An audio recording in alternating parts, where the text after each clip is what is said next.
Oke ya, Assalamualaikum warahmatullahi wabarakatuh ya. Selamat pagi semuanya ya. Jadi sesuai yang sudah kita review di awal tadi, gitu ya. Di hari ini eh, sesuai topiknya ya, kita akan mendiskusikan tentang aromatik hidrokarbon. Ya, apa itu, ada aturan apa dan lain sebagainya nanti tolong disimak ya. Oke, kita masuk ke next slide ya.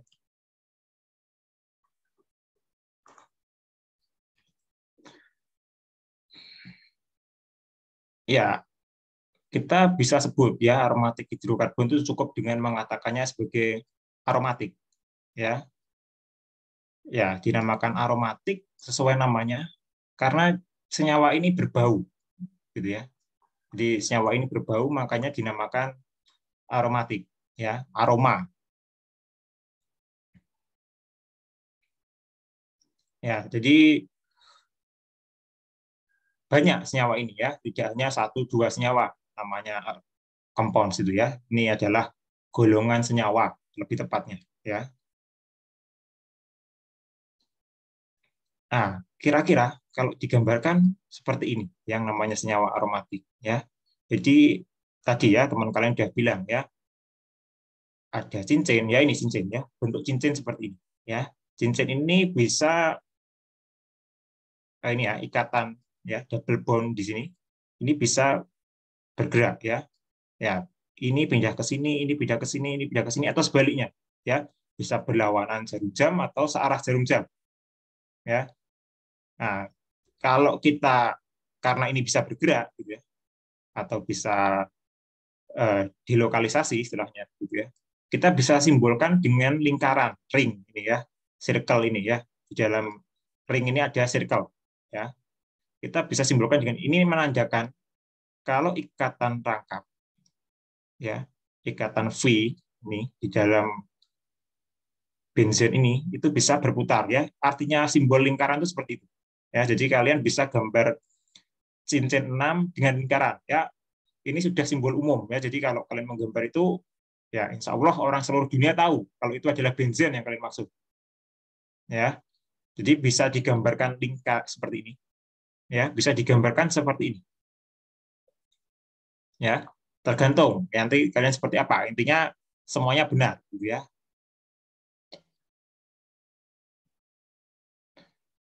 Ya, benzen disebut sebagai induknya gitu ya di dalam eh, aromatik hidrokarbon ya. Kenapa dibilang induk atau orang tua gitu ya, istilahnya parent hidrokarbon, karena nanti dari benzen ini akan banyak sekali derivatif ya, ya atau senyawa turunan ya, senyawa turunan dengan basic structure-nya adalah dari benzen ini ya, jadi sangat banyak dan sifatnya atau chemical properties-nya atau bahkan physical properties-nya nanti berbeda-beda ya. Jadi benzen kita bisa sebut sebagai parent hidrokarbon ya dari senyawa-senyawa aromatis ya, jadi punya sebutan itu ya. Ya, karena tadi kalian sudah lihat ada 3 ikatan rangkap di dalam cincin 6 gitu ya. Rumusnya adalah C6H6 gitu ya. Dan sifat dari chemical properties dari benzen C6H6 ini adalah unsaturated ya. Sifatnya unsaturated, sangat unsaturated. Ya, jadi sangat tidak jenuh. Ya, kalian nanti juga harus belajar gitu ya. Saturated dan unsaturated. Ya, unsaturated. Kalau yang kita diskusikan hari ini benzen itu adalah unsaturated ya, termasuk unsaturated chains ya. Jadi rantai yang tidak jenuh. Ya, sama seperti halnya kita belajar kemarin, alkilharida atau alkena, alkuna, ya di dalam benzen nantinya juga ada substitution reaction, ya nanti ada SN, ya sama seperti halnya kemarin, ya jadi ada reaksi substitusi, ya ya dan untuk ini gitu ya, untuk reaksi adisi ya. Kalau di alkena alkuna kemarin yang sudah kita diskusikan ada ya reaksi adisi. Nah, tapi kalau di benzen ini itu hampir tidak mungkin ya, dan kalaupun mungkin kemungkinannya sangat kecil ya. Bedanya itu ya. Jadi kalau kita kemarin bahas alkena alkuna ya, itu ada reaksi substitusi dan reaksi adisi. Itu kemungkinan dua-duanya reaksi bisa terjadi gitu ya, tergantung dari reaktannya ya. Tapi kalau kita sekarang bicara adalah benzen, kemungkinannya yang paling besar itu adalah adanya reaksi substitusi ya. Nah, tadi teman kalian sudah bahas ya tentang yang namanya Kegel ya. Seperti apa Kegel kita lihat ya. Ini mungkin penting ya. Biasanya ini juga akan keluar di dalam ujian ya. Kalian diminta membedakan mana yang termasuk aromatik, mana yang non aromatis nyawanya. Ya, ini biasanya banyak yang salah di antara kalian ya. Banyak yang tidak bisa membedakan ini senyawa aromatis atau non aromatis ya. Jadi ini saya coba berikan review beberapa senyawa ya. Mungkin juga ini nggak keluar di ujian, tapi ini adalah beberapa senyawa saja ya. Mungkin ketika ujian itu soalnya lain ya. Oke. Selain benzen tentunya ya yang akan saya coba berikan. Apa saja sih senyawa yang termasuk aromatis selain benzen mungkin ya menurut aturan Kegel. Ya. Ya, jadi Kegel ini penemu ya, nama orang. Ya, saya nanti kan bisa cek namanya siapa ya. Jadi makanya ada Kegel rules, dia itu nama orang penemunya. Ya, jadi dia mengatakan gitu ya. Kalau ada 6 atom karbon seperti ini ya, 6 atom karbon di dalam cincin 6 seperti ini ya, dengan satu hidrogen, masing-masing C ini mengikat satu hidrogen ya, dan ada single and double bond ya, double bond, single bond, double bond, single bond, double bond seperti ini gitu ya. Itu namanya sistem terkonjugasi ya. Jadi sistem yang selang-seling ya antara double and single bond ya. Kalau itu namanya terkonjugasi ya, sistem yang seperti itu namanya terkonjugasi ya. Itu bisa berlaku di dalam chain seperti ini atau yang bahkan linear ya, linear chain ya. Jadi bisa berupa yang berupa ring seperti ini atau yang linear ya. Jadi konjugasi bisa terjadi di dua itu ya. Kemarin sudah kita diskusikan mestinya ya. Ya, ini adalah rumus Kegel ya untuk benzen. Jadi nanti kalau kalian di ujian diminta membuat struktur Kegel gitu ya untuk senyawa X misalnya, ya buatlah ya. Ini adalah struktur Kegel untuk benzen. Ini hanya contoh ya. Kita menunjukkan kalau ini bisa berpindah-pindah ya. Double bond-nya ini bisa berpindah-pindah. Ya, artinya ada semacam alternatif ya, dia pindahnya kemana ya. Nanti sama ketika bentuk linear change itu juga bisa seperti itu ya. Asalkan keywordnya adalah dia terkonjugasi ya, dia sistemnya terkonjugasi. Ya. Dan ini gitu ya. Berpindahnya ini namanya ini ya, resonansi ya. Jadi berpindah-pindah ini namanya resonansi. Makanya bisa digambarkan tadi di awal bentuknya kita bisa singkat menjadi lingkaran. Ya, bentuknya menjadi lingkaran. Nah, ini adalah dilokalisasi awan V ya. Kalau kita gambarkan lingkaran seperti ini ya. Jadi resonansinya bisa berupa seperti ini jadinya.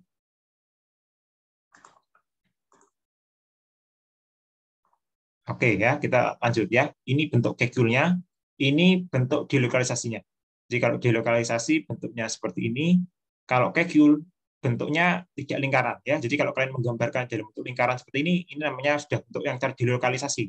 Dia sudah seperti ini ya, mengalami resonansi. Tapi kalau Kegel, kalian masih menunjukkan ada tidaknya double bond-nya ini ya. Ya, kalian tunjukkan ini namanya Kegel structure.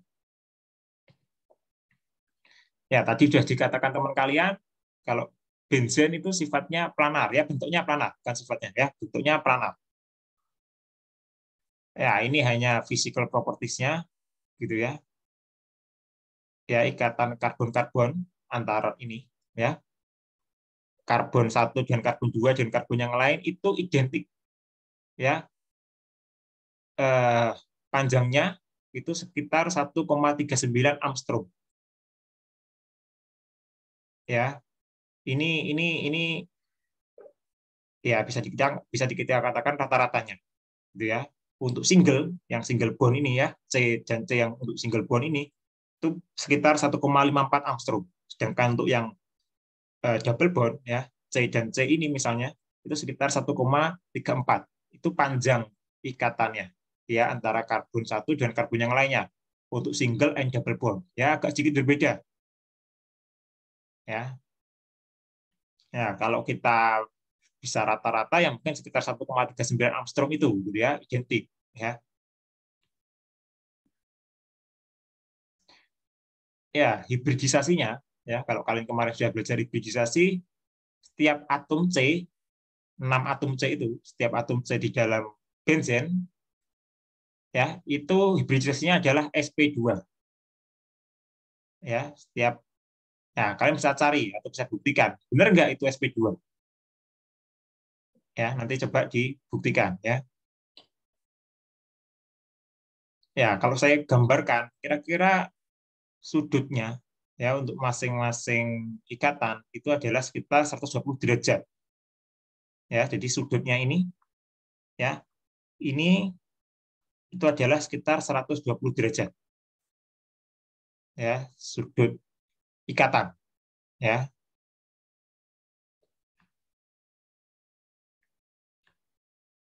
Ya, ini ada beberapa syarat yang perlu kalian perhatikan agar kalian bisa mengatakan itu aromatis atau tidak nantinya ya.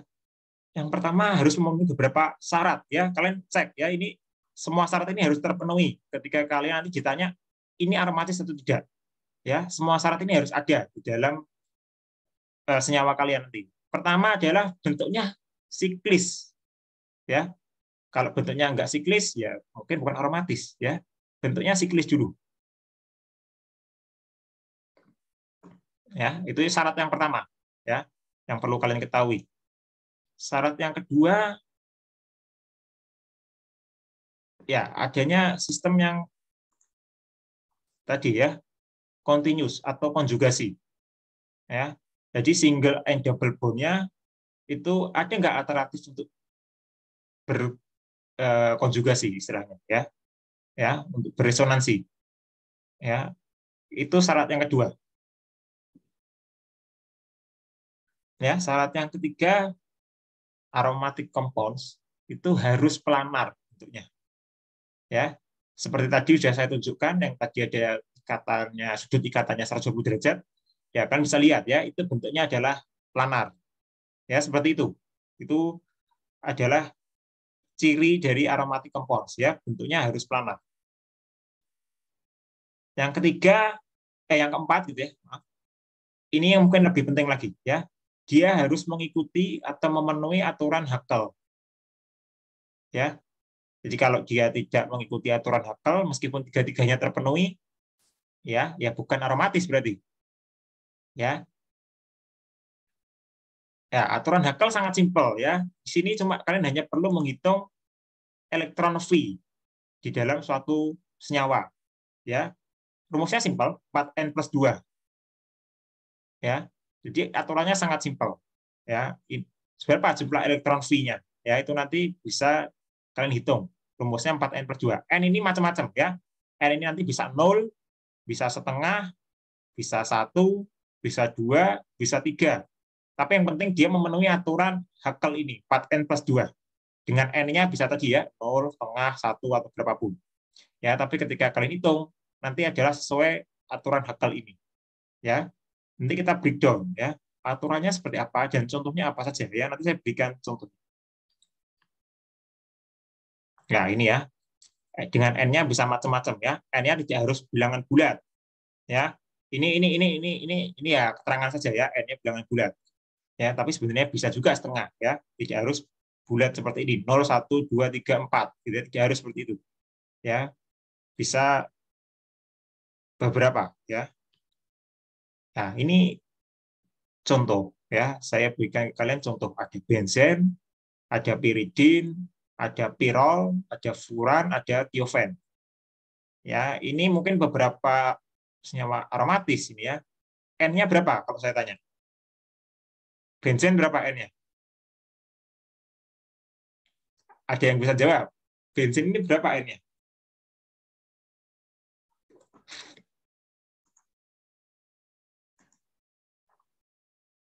Fajar, gimana Fajar? Benzen ini berapa N-nya Fajar? Kalau menurut aturan Hakal tadi ya, 4N+2. Pak, belum tahu, Pak. Oh, belum. Oke, oke. Yang lain, yang Genis. Gimana Genis? 6, Pak. 6. Ahmad Reski 6. N-nya 6. Berarti kalau 6, 4 kali 6 plus 2. Berarti 26. Berapa, Pak? Saya hanya tanya N-nya berapa? N. Ya. N-nya berapa Oh, sih? N. N-nya 6 kan berarti 26 ya. N-nya 1, Pak. N-nya 1. Berarti 6 totalnya. Ya. Oke. Yang lain. Salwa Anijita, gimana? Setuju dengan jawabannya Ahmad Reski?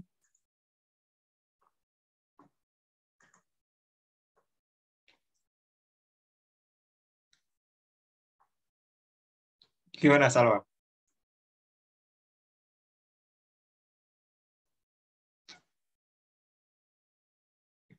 Ya, gimana ya? Ini kan juga pertanyaan cukup klise gitu ya, tapi ini penting ya. Gimana Salwa? Ya kayaknya Pak. Iya kayaknya, kok kayaknya? Emang kenapa kok kayaknya?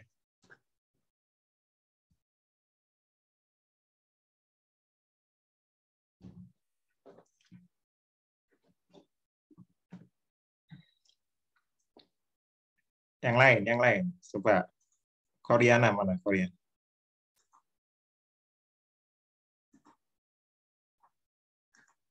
Iya Pak. Ya, gimana Kor?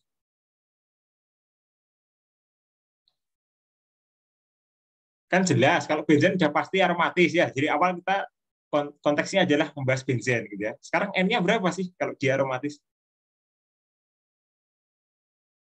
Ingat yang dihitung adalah V-nya ya. Ya, ini 4N+2 itu adalah V ya. Tadi kita di awal ini sudah ini ya. Berapa jumlah elektron V-nya? Ya, elektron V-nya adalah 4N+2 ya. Kalau benzen kan udah pasti ya, pasti dia adalah termasuk aromatic compounds gitu ya, salah satu contoh atau senyawa di dalam golongan aromatis gitu ya. Nah, sekarang N-nya berapa sih benzen? Atau kalau saya tanya, berapa jumlah elektron V di benzen? No. Ya, ini kalian nggak tahu, ini ujian pasti nggak bisa ya. Pasti ini soal ini kajian keluar ya. Ada bentuk senyawa, nanti kalian diminta memberikan jawaban ya, atau diminta milih mana yang termasuk senyawa aromatis dan apa alasannya gitu ya.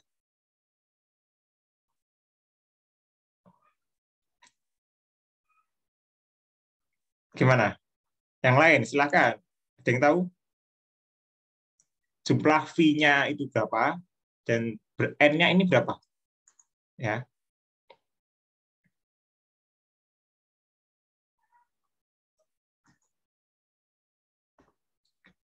Salvianti, gimana Salvianti? Ini Pak, V-nya 6 bukan Pak? Jumlah elektron V-nya berapa? Apa Pak? Jumlah elektron V-nya berapa? 6 bukan Pak? 6. Terus N-nya berarti? N-nya 1. Oke ya, sudah betul ya. Jawabannya Salvianti dan tadi Ahmad Reski sudah betul ya. N-nya 1, jumlah elektron V-nya ada 6. Ya.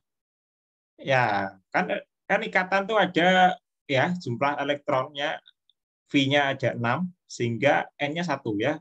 Sesuai aturan Hakel ya, terpenuhi 4N plus 2 ya, 4 kali 1 plus 2 itu ada 6 ya. Jadi benzen itu adalah salah satu ini ya, aromatik ya. Kalau piridin berapa?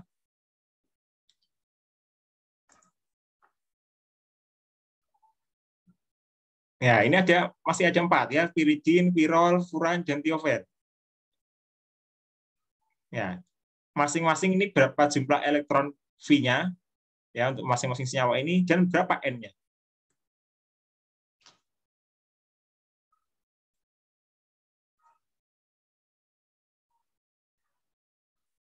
Ya, coba dicari dulu ya. Ya, ini juga penting. Saya ingin lihat kalian paham nggak sih dengan jumlah elektron V gitu ya?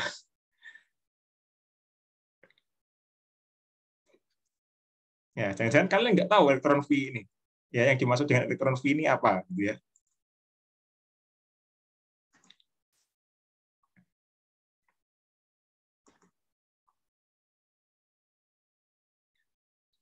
Ya, Vika Faidun mana ini?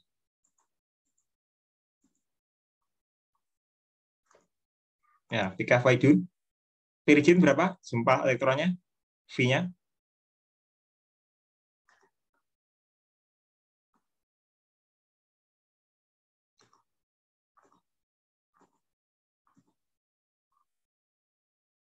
Ya, berapa jumlah elektron V-nya dan N-nya berapa? Ya.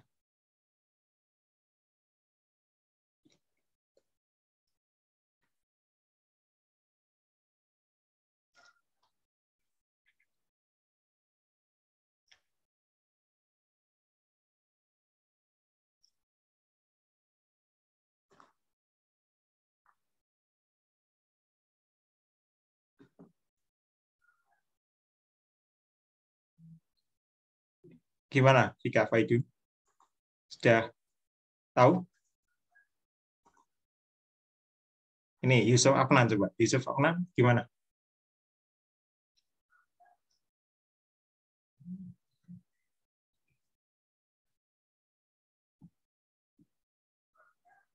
Berapa jumlahnya ini?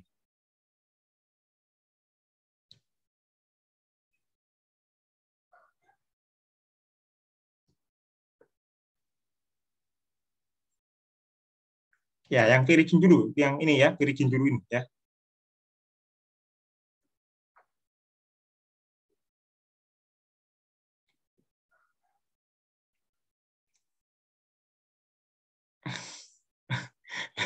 Saya ragu nih, kalian tahu elektron V atau enggak ini saya ya.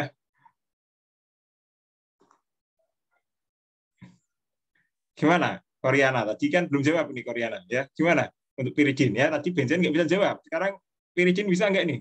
Ya.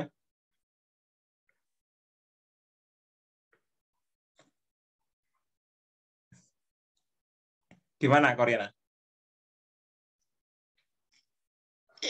Nggak bisa, Pak. Nggak bisa. Oh.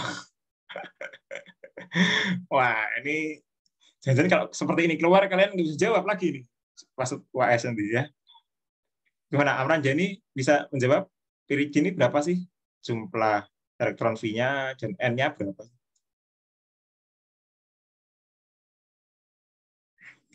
Coba kalian browsing ya. Apa sih pengertian elektron V ini gitu ya? Itu penting mungkin ya daripada kalian langsung melihat seperti ini ya. Saya ragu, saya sanksi ya sebenarnya. Kalian paham dengan atau tahu dengan elektron V atau enggak sih sebenarnya gitu ya. Kalau ada yang sudah browsing, coba bisa speak up gitu ya. Elektron V ini apa sih?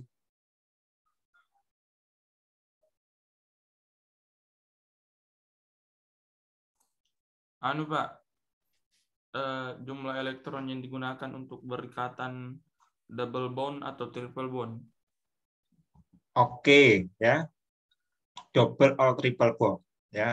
Itu ikatan V ya, elektron yang ada di dalam ikatan V. Kemarin kita udah bahas ya, mestinya di alkana ada alkena atau alkuna gitu ya. Itu kan ada ikatan sigma dan ada ikatan V, betul ya? Ya, apa yang ada di ikatan V berarti kan pasti ada elektron V-nya juga, ya. Nah, sekarang ini kan ada yang double bond ya, gambar-gambar ini ya, atau struktur benzen, piridin, pirol, furan, dan tiofen ini. Ini kan ada double bond ya, triple bondnya nggak ada ya, cuma hanya ada single and double bond ya. Nah, Oke, berarti kan kalian sudah tahu ya kalau ada yang double bondnya di mana, jumlahnya berapa sih ya elektronnya ini?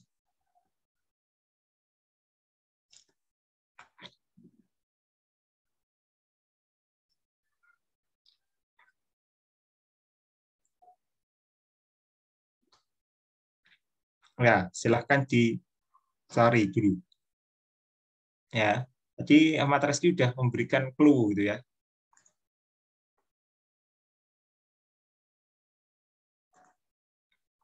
Ya, kita agak pelan dulu ya. Karena kalau kita terlalu cepat nanti kalian bingung ketika ujian ya. Kita coba terlalu pelan.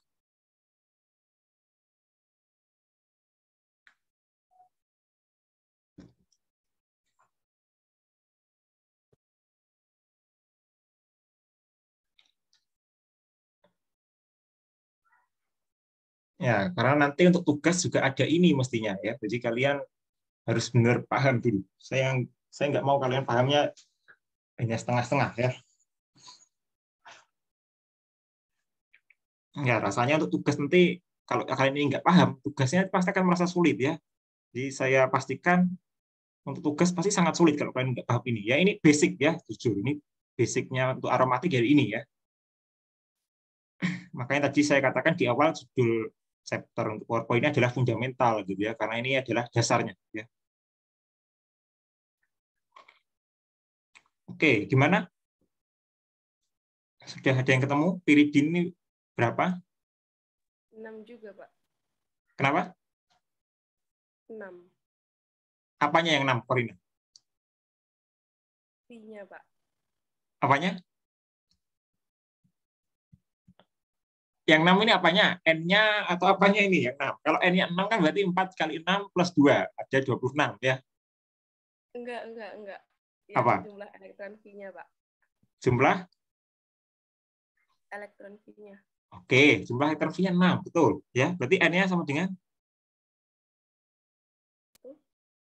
Ya, N-nya 1. Oke, itu betul ya. Piridin segitu ya. Sekarang pirol. N-nya berapa ini pirol? Dan elektron V-nya berapa pirol ini? Apakah setengah? Mungkin jangan-jangan.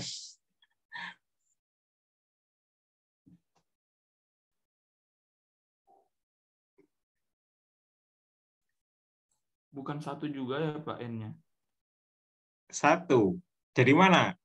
Kan ikatannya cuma 2 itu, ikatan rangkapnya. Setengah bukan, Pak? Setengah. Kok bisa setengah gimana, Jenny? Kalau setengah, artinya 4 kali setengah plus 2 itu 4. Ininya P-nya, elektron P-nya 4, terus N-nya setengah. Oke, kata Jenny, N-nya setengah berarti jumlah elektron V-nya 4. Gitu ya. Kalau setengah memang betul, jumlahnya 4. Sekarang yang mungkin jadi pertanyaan, ya ini kan pasti aromatis ya. Adalah 4 atau 6 gitu kan. Ya. Ya, N-nya 1 atau setengah gitu ya. Udah, itu aja ya. Jawabannya kan tinggal itu ya.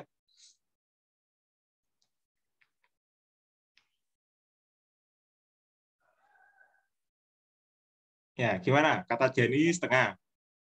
Ya, Corina gimana? 1. 1. Kok 1, Corina? Enggak tahu, Pak. Loh, ini gimana kok nggak tahu? Apa dasarnya kan?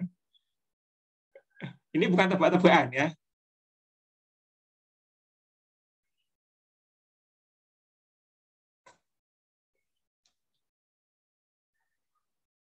Ya, saya yakinkan ini bukan tebak-tebakan.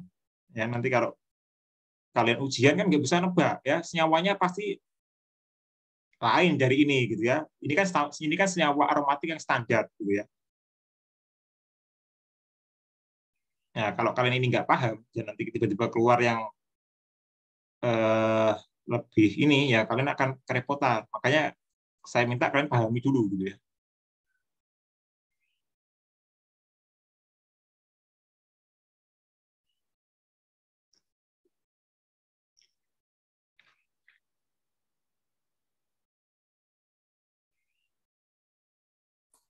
Satu Pak. Oke, ya sudah betul. Jawabannya 1 ya. Kenapa kok 1? Karena cuma nyumbang 1 Pak. 1 pasangan ini. 1 pasang apa? 1 Karena pasang apa? Aduh, pasangan apa ya?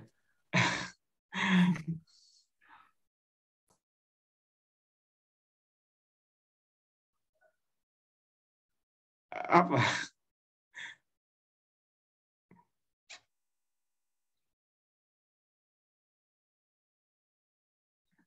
Ya, kalian lihat ya. Di sini ada 2 ikatan V dan ini ada 1 pasang elektron bebas. Ya.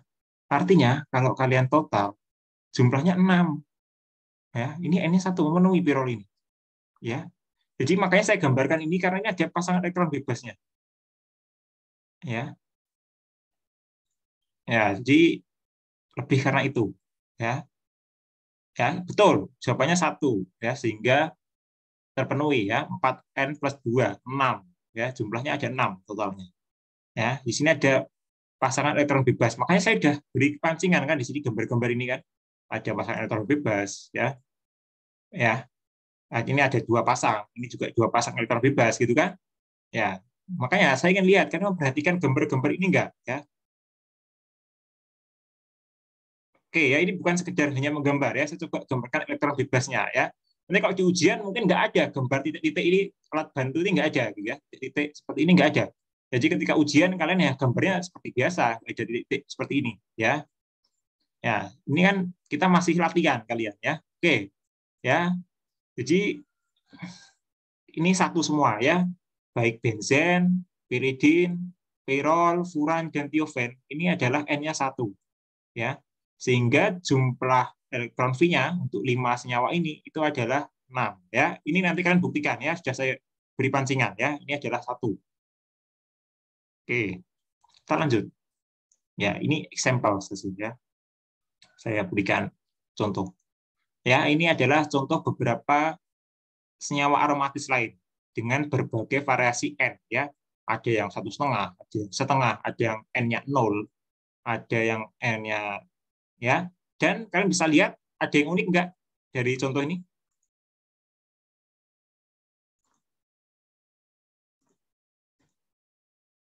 Ada yang unik yang kalian lihat? Segitiganya, Pak. Kenapa? Segitiga. Di apa? Itu, Pak, segitiganya. Itu apa, Pak? Uniknya kenapa segitiganya? Kok segitiga kok unik?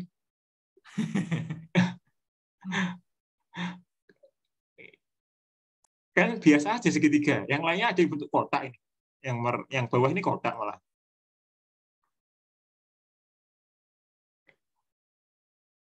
Apa? Kalian lihat apa? Ada yang Pak, itu tanda positif min di atas itu loh. Oke, betul ya. Oke, ya itu yang saya maksud. Ya. Jadi bentuk aromatis itu tidak harus senyawa yang netral. Ya, bisa bermuatan positif dan negatif. Oke, betul itu jawaban itu ya. Itu yang kalian perlu lihat ya. Jadi nanti ketika ujian juga tolong lihat tanda itu ya. Muatannya ya.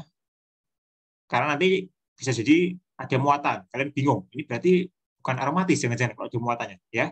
Aromatis bisa bermuatan, bisa netral ya. Jadi bisa anion, bisa kation ya, bisa bermuatan positif, bisa bermuatan negatif ya. Makanya di sini saya berikan contoh ya.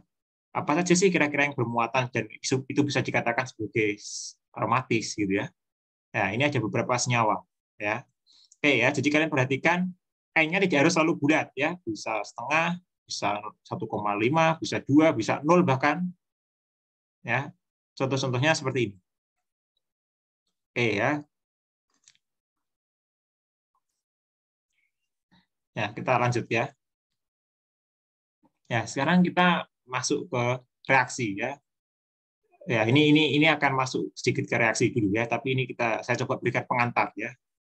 Jadi tadi di awal saya sudah katakan kalau benzen ini itu akan cenderung atau lebih disukai gitu ya untuk reaksi substitusi ya dibandingkan reaksi adisi. Ya, jadi lebih mudah benzen ini akan menjalani reaksi substitusi. Ya. Ini adalah beberapa monosubstitusi ya benzen yang sudah disubstitusi dengan satu gugus, ya, baik itu halida, nitro, gitu ya, alkil, ya. Ini contoh-contohnya, ya. Ini ada bromobenzen, klorobenzen, ya, sesuai kemarin namanya propil atau etil atau nitro, gitu ya. Nah, ini bentuk-bentuknya seperti ini, ya.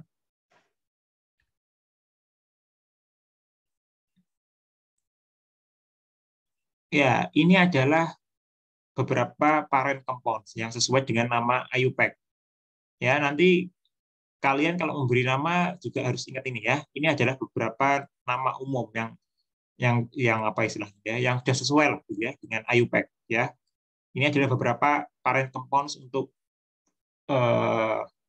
ya benzen and derivatif, ya. Ya, ini ada benzen, toluen. Jadi kalau ada ikatan CH3, alkilnya hanya CH3, namanya toluen, gitu ya. Terus kalau ada yang seperti ini namanya gumen. Ya, ini mungkin nanti kalian, ya mungkin ada di minyak atsiri, gitu ya. Ini senyawa-senyawa ini biasanya. Ini stiren, ya. Jadi kalau kalian ini dibuat dalam bentuk polimernya, namanya adalah polistiren.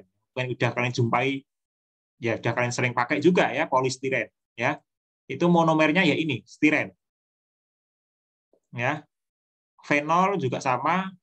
Kalian kalau beli makanan mungkin atau minuman, gitu ya, kandungan polifenolnya tinggi, gitu ya. Ya ini, ya, artinya bentuk polimer dari ini, ya, polifenol. Ya, ini adalah monomernya fenol, ya. Ini adalah anisol. Ya, ini juga ada di dalam minyak atsiri, ya. Ini ada benzaldehid, ya. Jadi aldehid, gugus aldehid yang terikat dengan benzen. Ya, ini kan gugus aldehid, ya. Terikat dengan benzen namanya benzaldehid. Ya. Kalau ada ini keton dan ini metil, namanya ini adalah asetofenol, ya. Ya, namanya ini asetofenol, ya. Sedangkan kalau ada yang terikat dengan asam karboksilat, namanya asam benzoat. Ya, ini juga bisa digunakan sebagai pengawet dan makanan. Ya. Sedangkan kalau yang terikat NH2 namanya anilin. Ya, ini adalah nama-nama umum yang mungkin sampai kalian lulus, ya nggak perlu di ini, ya. Sekarang aja bisa ingat, gitu ya. Istilahnya harus mungkin beberapa yang harus kalian ingat, ya. Tidak perlu dihafal, ya. Tapi ini umum, ya. Nanti seiring berjalannya waktu mungkin kalian akan hafal, ya. Oke, ya. Ini adalah beberapa parent compounds untuk derivatif benzen, ya. Ya. Sedangkan kalau itu tadi kan hanya mono, ya. Artinya mono substitusi itu artinya ya satu saja. 1 dari 6C itu hanya satu yang diganti, ya. Ya, harusnya 6-6-nya kan ikatannya dengan H, ya, CH. Ya. Satu bagian diganti dengan substituen yang lain, itu namanya monosubstitut, ya. Sekarang adalah disubstitute, ya, sama dengan mono, hanya sekarang jumlahnya 2, ya, namanya disubstitute. Ya, sekarang kalau sudah lebih dari 1, itu kalian perlu belajar yang namanya gugus pengarah, ya. Nanti akan ada orto, meta, dan para, ya.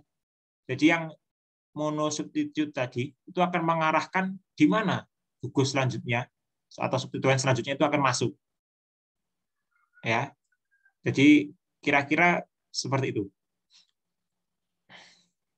Ya, ini letaknya, ya. Ini letaknya, perhatikan, ya. Kita menganggap X ini adalah substituen pertama yang masuk tadi, ya, yang ada di monosubstitut benzen. Ya. Orto letaknya adalah 1, ya. Entah itu berjarak 1C, ya, dari substituen yang pertama. Itu adalah orto. Ya. Entah di kiri ataupun kanan sama, boleh. Searah atau berlawanan jarum jam boleh. Ya. Sedangkan meta itu punya jarak 2C dari substituen pertama, dari X. Ya, dari X ini jaraknya 2. 1, 2, 1, 2. Ini namanya meta. Ya. Sedangkan para itu jaraknya 3C, ya. Dari kiri dan kanan. 1, 2, 3. 1, 2, 3. Ya. Ya. Paham, ya? Ada orto, meta, dan para.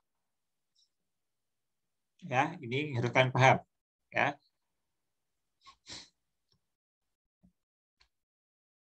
Ya, kalau kita hitung gitu ya, jadi misalnya atau sebaliknya gitu ya, dari sini ke sini ya. Ya, ini bisa kita katakan orto itu ada di karbon nomor 2 dan 6 ya. Baik ke sini, misalnya ini nomor 1 ya, X ini adalah karbon nomor 1, ini adalah nomor 2, 3, 4, 5, 6. Orto ada di nomor 2 dan 6 atau sebaliknya. Kalau kita hitung ini 1, 2, 3, 4, 5, 6, orto juga tetap ada di karbon nomor 2 dan 6. Itu kalau konteksnya adalah benzen gitu ya. Jadi ini adalah konteksnya benzen. Tapi ingat yang namanya aromatis bukan hanya benzen gitu ya. Tadi ada banyak. Ya. Sedangkan meta itu akan ada di karbon nomor 3 dan 5. Ya. Jadi karbon nomor 1, 2, 3, 4, 5 atau 1, 2, 3 ya, ini 1, 2, 3, 4, 5 sama ya. Ini adalah punyanya meta. Ya, sedangkan para kalau konteksnya adalah benzen itu akan ada di karbon nomor 4. Ya, tidak ada opsi lain. Ya, tidak seperti orto dan meta. Ya, ini namanya disubstitute ya. Contoh ya, saya berikan contoh. Ya. Ini adalah contoh untuk misalnya ya. Saya punya pertama adalah klorobenzen tadi misalnya ya. Tiba-tiba ada lagi Cl yang masuk ya. Cl ini nantinya bisa masuk ke sini ya, ke orto, meta atau para. Nah, nanti kita lihat, kita akan belajar yang namanya gugus pengarah ya. Jadi ada aturan ya, ada aturan mana yang lebih disukai, istilahnya seperti itu ya. Nah, ini contohnya ya. Kalau ini adalah ortodikloro namanya ya. Jadi kalau kalian diminta memberi nama, sesuaikan. Ya, jadi ini jumlah Cl-nya ada 2, makanya namanya dikloro. Posisinya dilihat. Ini adalah posisi orto 1, 2. Ya, jadi namanya ortodikloro. Jadi sebutkan dulu posisinya, orto meta paranya, baru diikuti namanya. Ya, tata namanya seperti itu. Ya, jadi orto meta or para, sebutkan namanya, baru pak ya. Ya, ini namanya meta 1, 3 atau kalau ini 1, 5 juga tetap meta ya. Ya, jadi ini kalau 1, 3 juga meta, kalau di sini 1, 5 pun juga sama, namanya metadiklorobenzen ya. Sedangkan para pasti di nomor 4 tadi sesuai aturan ini ya. Jadi ya, tidak perlu kalian bilang 1,4 diklorobenzen. Ya, itu juga sama ya, artinya dengan menyebutkan para diklorobenzen. Ya. Kalau biasanya kan sama ya, seperti itu ya. Misalnya ini 1,2 diklorobenzen. Ya, itu sama dengan orto diklorobenzen. Ya. Kira-kira seperti itu. Ya. Sedangkan ini itu adalah namanya parasilen. Kenapa kok disebut parasilen? Ada yang tahu? Bisa menjelaskan ini enggak?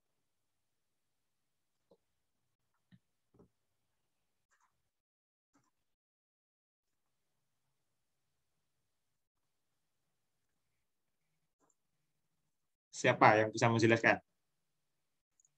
Kenapa kok bisa disebut parasilen?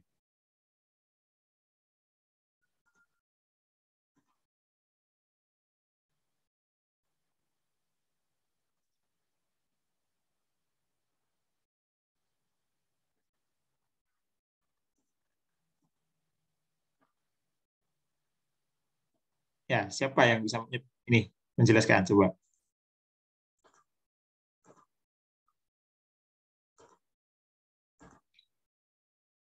Kenapa namanya senyawa yang ini kok parasilen gitu ya? Padahal CH3-nya 2 itu ya.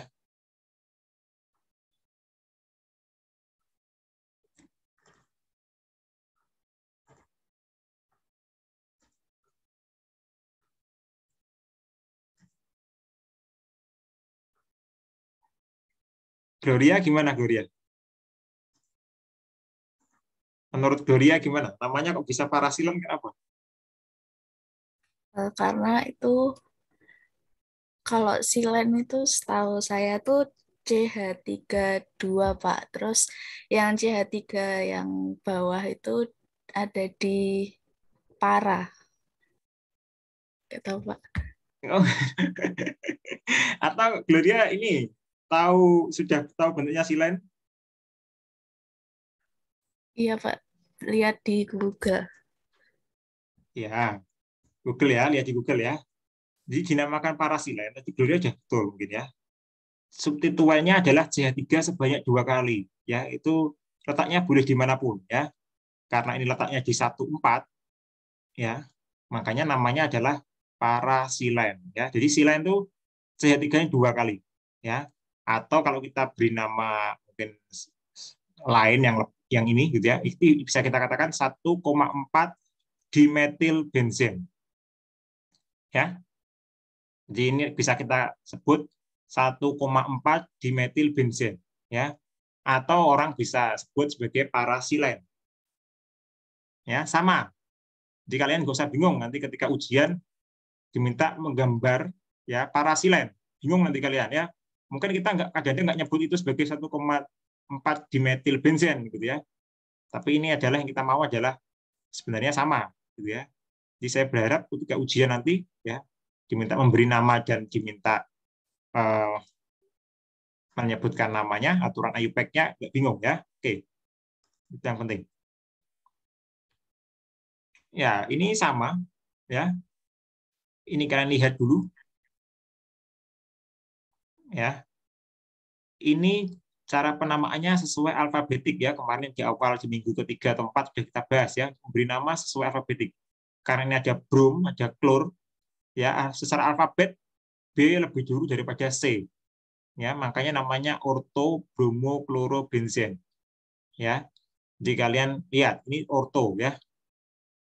Ya, hanya selisih 1 atom karbon ya. Ini namanya orto. Ya, ini metil nitrotoluen ya. Parentnya adalah toluen CH3. Ya, benzen yang terikat CH3 tadi namanya adalah toluen. Ya, itu adalah parentnya. Ya, nitro adalah substituen keduanya. Ya, jadi letaknya ada di C nomor 13 atau 15 ya. Sehingga namanya meta nitrotoluen. Ya. Nah, ini adalah stiren tadi ya. Jadi ini adalah paraklorostiren ya. Jadi klor ini adalah substituen keduanya. Ya. Sedangkan yang terakhir contohnya ini adalah metaklorofenol ya. Ini juga klor adalah sebagai substituen keduanya. Jadi nanti kalau di ujian diminta mana mengidentifikasi gitu ya. Mana substituen pertama, substituen kedua, substituen ketiga. Ya, kalian harus tahu ya, mungkin nanti bisa ditanyakan sampai 3 substituen. Ya, jadi ini mungkin contohnya hanya di substituen. Ya, tapi nanti ketika ujian bisa mungkin sampai 3 substituen. Ya, mengidentifikasi mana substituen yang masuk pertama kali, mana yang kedua, dan mana yang ketiga. Ya, oke. Ya, ini poli substituen. Ya, artinya kalau poli itu lebih dari 2 ya. Nah, bisa 3, bisa 4. Bisa 5, bisa 6. Ya, maksimal adalah 6 untuk case-nya benzen substituennya. Ya. Nanti akan diminta seperti ini ya, menentukan mana dulu yang masuk kira-kira pertama kali. Kalian identifikasi, misalnya diberikan 1 senyawa gitu ya. Identifikasilah substituen mana yang dia masuk duluan gitu ya. Nah, case-nya seperti itu ya. Ini hanya contoh ya, ini untuk tri substituen, ini untuk yang jumlahnya 4 ya. Jadi sebetulnya 4. Ya nanti bisa 6 maksimal ya. Benzen maksimal 6. Karena kita hanya bisa mengganti 6H di dalam ikatan CH-nya benzen ya.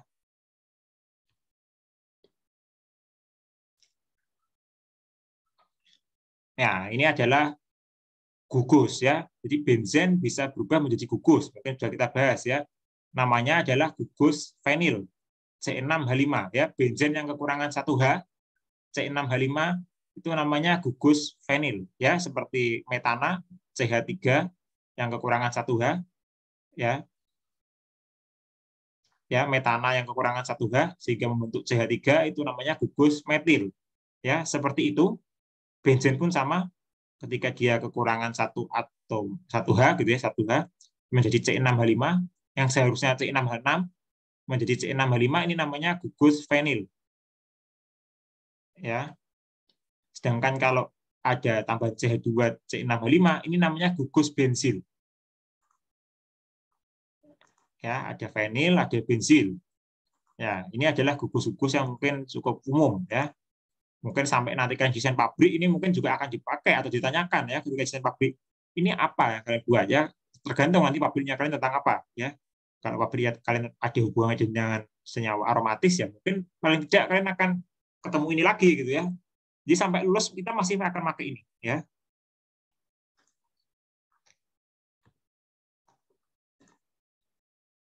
Ya, ini adalah contohnya ya. Ini ada beberapa contoh.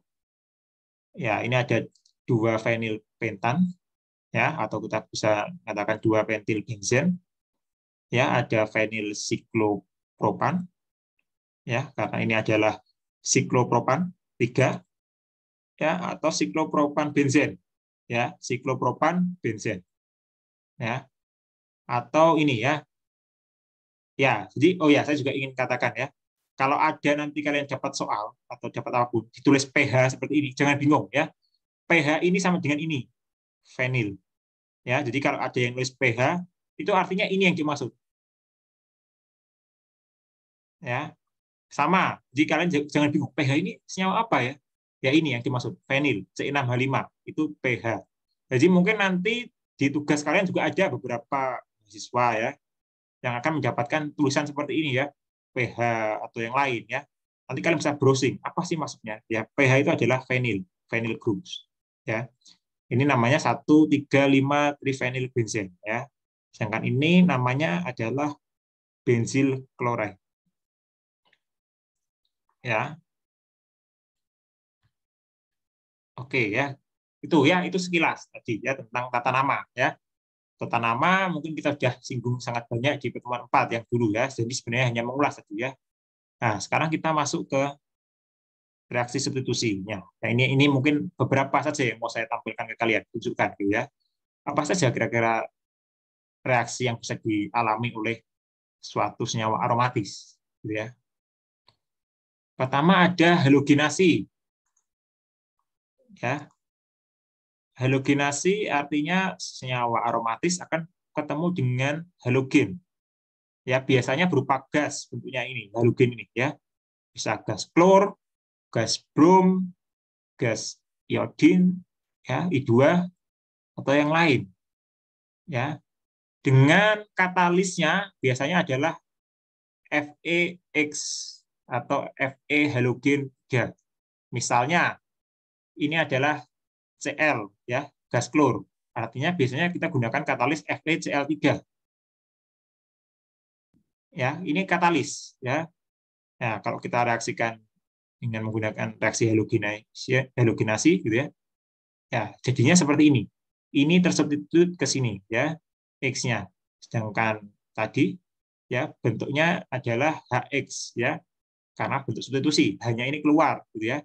Sehingga terbentuklah kalau misalnya ini Cl2 dan katalisnya adalah FeCl3, terbentuklah klorobenzen dan HCl. Ya, HCl-nya biasanya berupanya wujudnya adalah gas juga ya, bukan cair seperti yang kalian gunakan di lab mungkin ya. HCl bisa gas, bisa cair ya.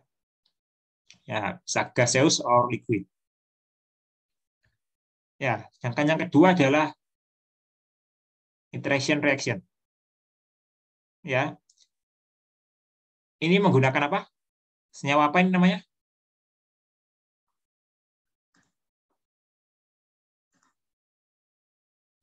Senyawa apa? Nama dari senyawa ini?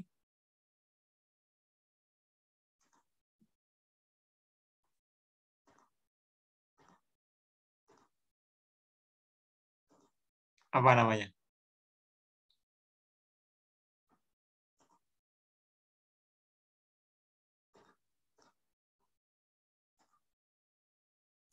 Gimana? Susilo? Gimana Susilo? Nitrik acid, Pak, namanya. Nitric acid. Apa? Berarti nitric acid itu apa Indonesianya?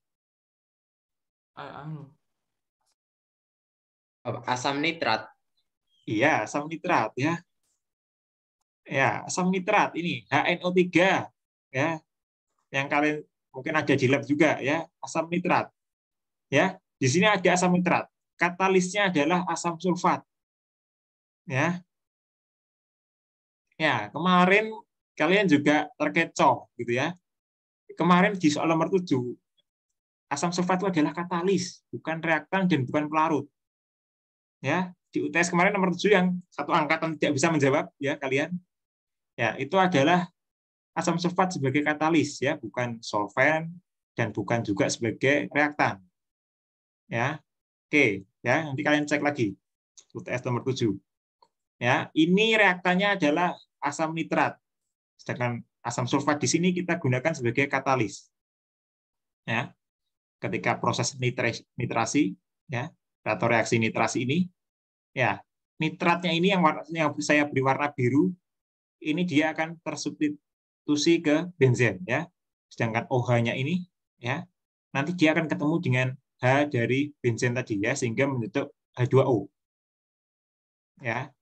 Produknya itu kira-kira ya kalau kita reaksikan reaksi nitrasi ya. Jadi katalisnya adalah asam sulfat. Ya. Ini reaksi nomor 2 ya. Reaksi nomor 3 ada reaksi sulfonation reaction. Ya. Ini senyawa apa? Yang ini?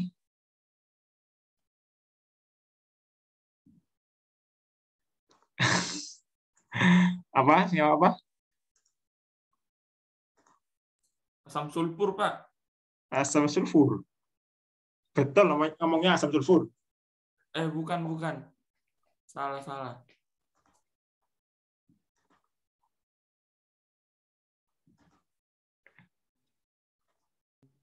Apa? Ngomongnya apa sih? Hah? Apa? Apa, Novel?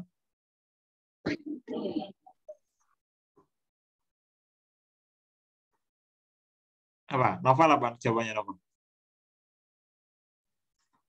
Asam sulfat. Asam? Asam sulfat. Iya, asam sulfat. Besar ragu ya. Ini dengan ini kan sama. 2,4 dengan ini kan sama ya. Atau gambar kemarin yang saya atau kita berikan di UTS itu kan juga sama, asam sulfat intinya ya. Ya. Untuk reaksi sulfonasi ya, reaktannya adalah asam sulfat. Ya. Kita tambahkan SO3 ya. Dan kita berikan panas. Jadi reaksi ini perlu heat ya. Jadi kita perlu pemanasan ya, entah itu di reflux, entah itu diberikan heating mantle atau dipanaskan di atas water bed atau yang lain gitu ya. Intinya reaksi ini butuh panas untuk jalannya reaksi sulfonasi ya. Jadi kalau ini benzen ini tersulfonasi gitu ya, nantinya SO3H itu akan masuk ke sini ya, ke benzen. Sedangkan OH-nya akan berikatan dengan H+ dari ini ya, C yang mengikat H tadi ya, sehingga bentuklah H2O ya. Reaksi-reaksi ini tolong kalian pelajari mekanisme reaksinya. Saya pesan ya, nanti ketika ujian itu biar kalian menggambarkannya lancar ya. Kelemahan kalian kalau diminta menggambar mekanisme reaksi hampir semuanya kesulitan ya. Ya, kalau ini adalah ya reaksi reaktan, antara dua reaktan dengan katalis terbentuklah produk ya. Ini doang, ini bukan mekanisme reaksi. Jadi kalau kalian diminta menggambar mekanisme reaksi tapi jawabannya seperti ini, ya tetap salah gitu ya, atau nilainya kurang gitu ya. Jadi tolong pelajari ya mekanisme reaksinya, mana yang jadi radikal, mana yang ketemu mana gitu ya, mana yang menyerang mana mengikat mana gitu ya. Tolong dipelajari ya. Oke ya, reaksi substitusi gampang ya, nggak sulit kok ya. Oke, kita lanjut ya. Ini masih ada 3 reaksi ya yang mungkin. Nomor 4 adalah alkilasi. Friedel-Crafts. Ini adalah nama penemunya, Friedel and Crafts. Ya. Dinamakan alkilasi karena gugus alkil yang akan mensubstitusi, yang akan tersubstitusi ke sini ke benzen. Ya. Biasanya misalnya kita bisa gunakan CHCl3 misalnya. CH3Cl gitu ya. Ya.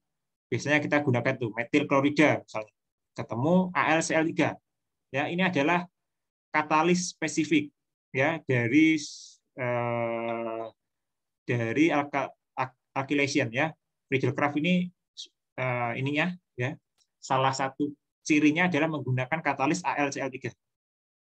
Ya, ini adalah salah satu pencirinya. Ya, jadi kalau ini di substitusi ya, gugus alkil ini akan tersubstitusi ke sini ya, ke benzen.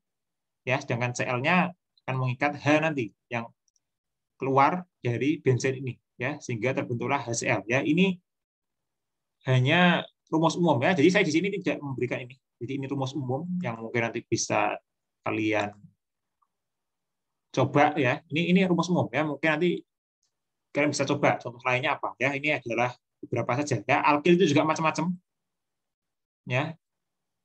Termasuk benzen pun juga bisa ya. Jadi misalnya C6H5Cl misalnya benzyl chloride itu juga bisa ya. Jadi alkil ini sangat banyak ya. Sedangkan yang kelima ada asilasi, juga sama dari Friedel-Crafts ya. Kalau asilasi lihat apa yang disubstitusi, gugus apa yang tersubstitusi ya. Gugus yang tersubstitusi adalah ini ya, RCO ya. Ini gugus apa? RCO ini termasuk golongan apa?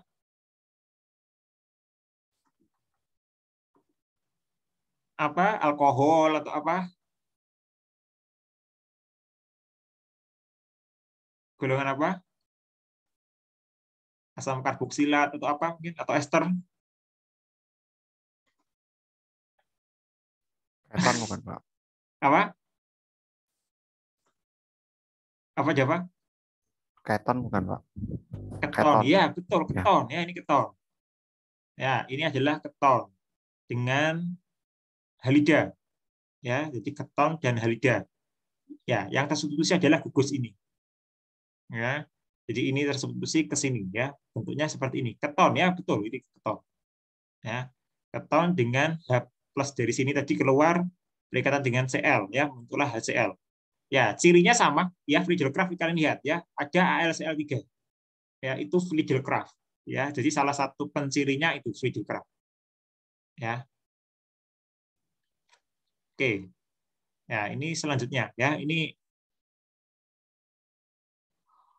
mekanisme reaksinya ya. Ini mekanisme reaksinya.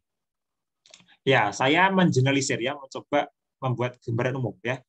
Mekanisme reaksinya ada ya 2 step utama lah ya, 2 tahap, 2 stage gitu ya. Ya, yang pertama ada benzen ya, tentunya pasti, atau senyawa aromatis yang lain. Dan ketemu dengan yang namanya elektrofilik ya. Ya. Step pertama ya, elektrofil ini akan menyerang benzen gitu ya. Sehingga jadilah seperti ini. Ya. Ya, menyerang, mengikat seperti ini. Sehingga benzen ini bermuatan positif ya. Makanya di sini saya simbolkan positif seperti ini ya. Karena benzen ini akan bermuatan parsial positif. Ya, karena namanya parsial positif atau bermuatan, ya itu cenderung tidak stabil. Atau membentuk radikal itu kan juga nggak stabil ya. Ya, benzen nantinya akan berusaha menstabilkan ya, ya sistemnya gitu ya. Ya, dengan cara apa? Ya, dia harus mengeluarkan kelebihan muatan positif ini. Ya. Nah, kalau ini dikeluarkan, mana yang bisa keluar mudah gitu ya? Karena elektrofil sudah menyerang, yang mudah keluar adalah mengeluarkan HH di atom di C yang lain gitu ya, atau C yang paling gampang ya, C yang sudah mengikat elektrofil. Ya, itu paling gampang.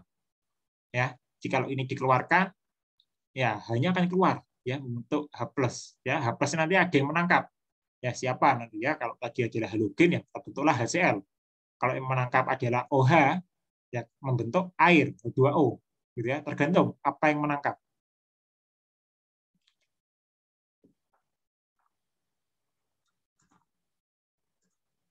Ya, contoh. Ya, ini adalah contoh untuk halogenasi, gitu ya. Jadi kalau halogenasi, ya ini ada Cl2. Katalisnya apa tadi? FeCl3, ya. Nah, Cl ini, ya, ini katalis ya. Jadi makanya ketika kalian praktikum atau ketika kalian ujian UTS UAS, saya selalu minta tunjukkan fungsi sebagai katalis atau sebagai reaktan atau senyawa itu sebagai pelarut, ya. Tunjukkan fungsinya di mana. Ini saya tunjukkan, ya, mana sebagai katalis dan mana sebagai reaktan, ya. Reaktannya adalah Cl2, gas klor, ya. Gas klor itu sesama Cl, tidak mungkin dua-duanya bermuatan parsial positif dan tidak mungkin dua-duanya bermuatan parsial negatif. Salah satu pasti ada yang jadi positif dan salah satu pasti ada yang jadi negatif. Oke ya? Sampai sini clear? Atau ada yang mau tanyakan?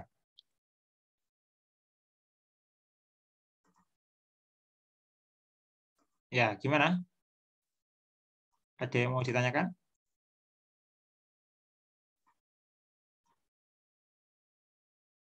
Oke ya, kita lanjut ya.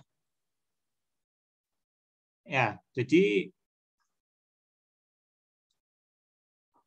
ketika ini ya, pasti kita anggap ya, misalnya Cl1 ini adalah bermuatan parsial positif. Cl yang kedua pasti parsial negatif. Makanya dia adalah berupa senyawa netral, Cl2, gas klor. Ya. FeCl3 gambarnya seperti ini. Ya. Ya, Cl ini gitu ya, salah satunya itu yang tadi bermuatan parsial positif gitu ya, dia akan menyerang benzen. Ya. Yang bermuatan parsial negatif, ya, ini ada ini ikatannya putus dulu gitu ya, ikatannya putus sehingga jadilah parsial positif dan negatif. Yang positif akan menyerang benzen. Yang negatif akan ketemu dengan katalisnya. Ya. Sehingga yang benzen ini menjadi ion benzenium. Nah, kalau ini positif, kita bisa namakan ini sebagai karbokation. Ya, sedangkan ini namanya adalah karboanion. Ya, karena muatannya negatif. Jadi ada karbokation, ada karboanion. Ya, tapi karena ini bukan karbon, makanya ini kita tidak bisa katakan sebagai karboanion. Ya, ini hanya ada Fe dan Cl. Oke ya. Nah, kalau konteksnya ini adalah hidrokarbon, gitu ya, ini namanya adalah karboanion.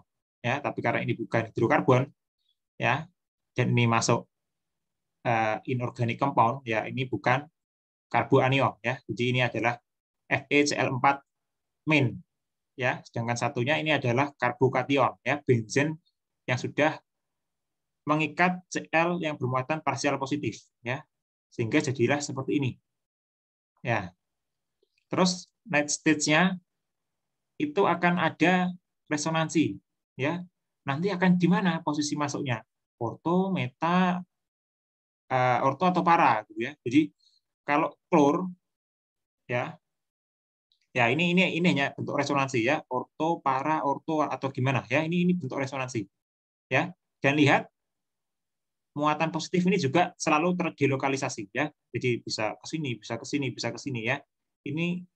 Ini bentuk nggak stabil. Ini namanya intermediate. Ya, step ini namanya intermediate. Ya, jadi bentuknya beresonansi. Dan kita bisa gambarkan seperti ini, garis-garis seperti ini ya. Ya. Ini baru satu step ya. Sini sampai sini kalau kita deep down ini jadi seperti ini. Ya.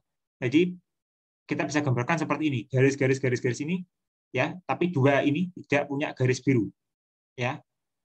Kalau tadi ini kita bisa gambarkan sebagai lingkaran, ya, tapi sekarang tidak bisa karena ini sudah bermuatan positif atau karbokation. Ya, oke, kita lanjut ya. Ya, itu adalah beberapa step ya atau mekanisme untuk tadi ya, untuk halogenasi. Jadi sampai sini ya satu step ini cukup panjang ya. Ya, step yang kedua itu tadi ya, FeCl4 di akhirnya nanti itu akan menjadi lagi FeCl3. Ya, jadi FeCl3. Cl-nya ini dari FeCl4 ya. Itu juga akan keluar lagi. Ya. Ya, keluar ya. FeCl dari FeCl4 ini akan keluar, sehingga ini membentuk FeCl3 lagi. Hanya ini kan akan keluar, ya. Nah, akan mengikat dengan tadi H plus dan Cl min, membentuklah HCl.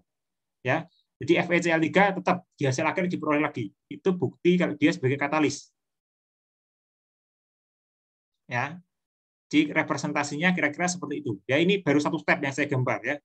Jadi untuk step 2-nya lebih simpel, ya. Jadi step 1 ini lebih penting karena ini ada yang namanya intermediate products. Jadi kalau kalian ditanya nanti apa intermediate products-nya, ya ini. Ya, 3 ini adalah intermediate products. Ya, ada kemungkinan membentuk itu. Ya, sedangkan selanjutnya ini adalah nitrasi, ya. Jadi nitrasi asam sulfat digunakan sebagai katalis. Ya. Dan asam nitrat itu sebagai reaktannya. Ya, ini mekanismenya, ya. Ya, bagaimana dia nanti menjadi parsial positif, ya. Jadi gimana caranya, ya. Jadi ini adalah bentuknya, ini adalah asam nitrat. Ya, asam nitrat itu seperti ini, ya. Jadi ada parsial positif, ada parsial negatif asam nitrat. Ya, kalau kalian gambarkan seperti ini. Ya, terus ada kalau ini adalah bolak-balik artinya, ya. Panah ini artinya bisa reversible. Ya, ini panah reversible. Kalau ininya H plus-nya misalnya ketambahan H plus, dia akan jadi seperti ini. Ya, H plus-nya nanti akan mengikat di O yang ini. Ya. Jadi ini reversible. H plus-nya bisa ditambah, bisa dikurangi. Kalau dikurangi ya bentuk lagi asam nitrat, gitu ya. Jadi ini adalah bentuk dari asam nitrat yang sudah terprotonasi. Ya, bentuknya seperti ini. Ya, bentuk ini itu juga irreversible. Ya, bisa membentuk ini nitronium ion, ya, dan H2O. Makanya kalau kalian mereaksikan, ya mungkin sudah praktikum esterifikasi, gitu ya. Esterifikasi dengan mencampurkan apa?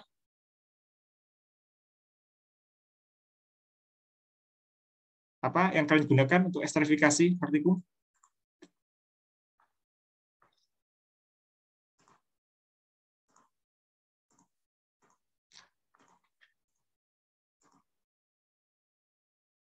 Masih ingat? Duh, jangan-jangan lupa nih kalian. Sudah kan praktikumnya, ya?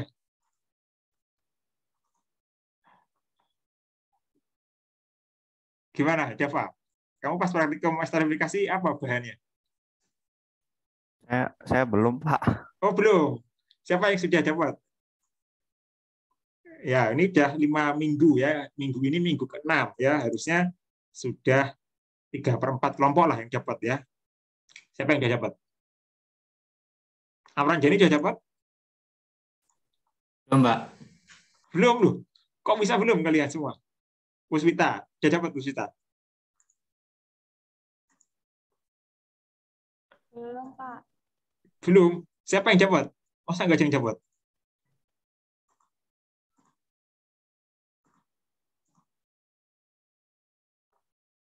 Raihan, sudah dapat belum Raihan?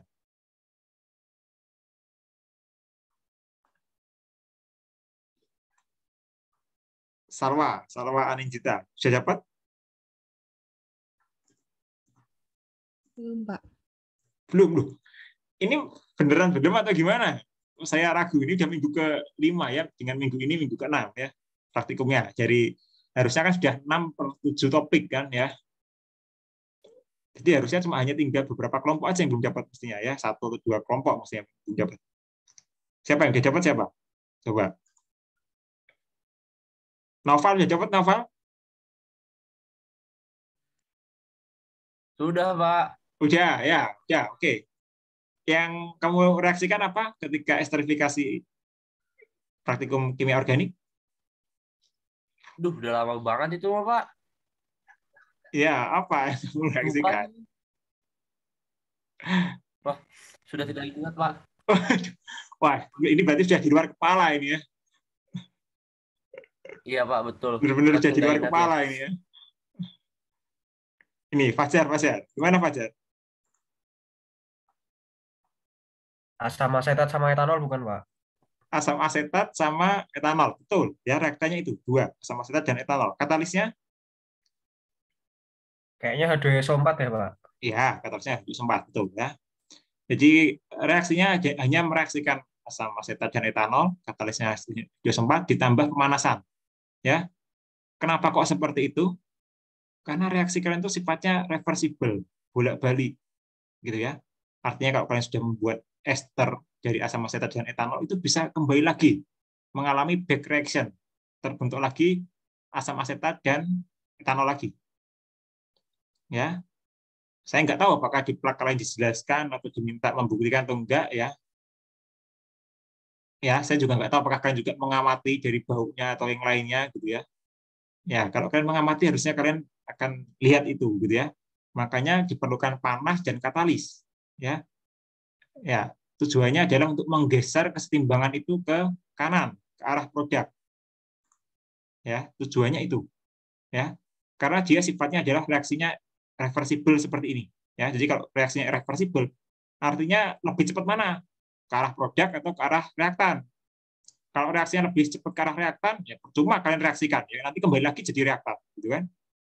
Ya. Jadi kalau ya itu bidangnya kita ya, seorang chemical engineer ditantang untuk ya gimana caranya kalian bisa mengakali itu ya. Misalnya yang harusnya ke arah reaktan itu laju reaksinya lebih cepat, sekarang kalian geser itu menjadi ke arah produk, gimana produk ini bisa banyak dan lebih stabil istilahnya gitu ya. Nah, kira-kira itu ya. Jadi sama dengan itu ya, ketika kalian melakukan reaksi nitrasi, nanti asam nitrat itu bisa seperti ini ya, bisa reversible sekali ya. Makanya ya bisa jadi dia kembali lagi ke bentuk awal, ke produknya. Jadi seolah-olah kalian sudah mereaksikan lama, tapi kok saya nggak dapat hasilnya gitu ya. Atau mungkin hasilnya kok sangat sedikit. Ya, kalian harus cek apakah reaksi itu kesetimbangannya kemana, laju reaksinya ke arah mana ya, ke arah produk atau ke arah reaktan. Ya, kalau ke arah reaktan ya wajar saja gitu ya. Setelah kalian panaskan berapa jam pun ya nanti akan kembali lagi ke produk. Ya. Oke, kira-kira itu.